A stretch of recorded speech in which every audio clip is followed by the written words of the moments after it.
水將清得沒大半火沙，前身被擱在上游風化。但那天經過那條堤壩，斜陽又反照閃一下，遇上一朵落花。相遇就似擁着最愛歸家，生活別過分地童話化，故事假使短過這5月落霞，沒有需要檢查。流水很清楚釋化這個責任，真的身份不過送運。這趟旅行若算開心，亦是無負這一生。水點蒸發變做白雲，花瓣飄落下又生根，淡淡交匯過，各不留下印。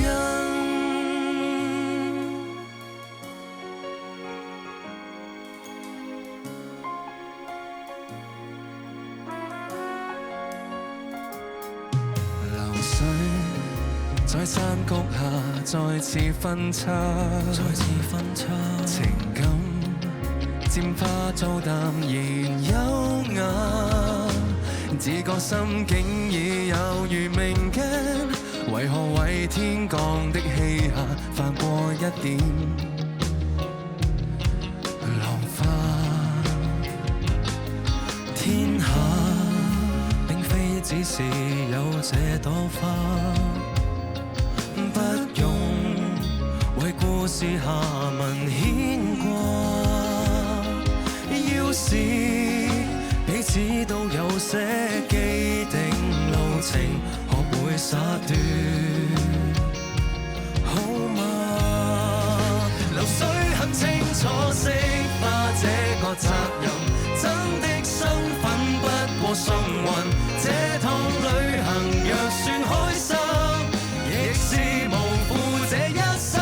水點蒸發變做白雲，花瓣飄落下又生根。命運敲定了，要這麼發生。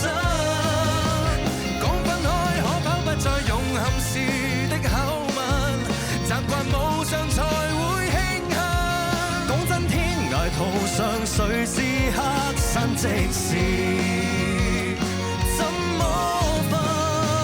水很清楚釋化這個責任，真的身份不過送運。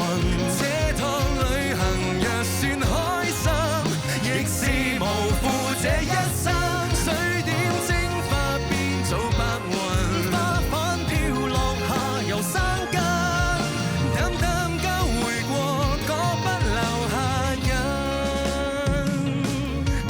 但是經歷過最溫柔共振。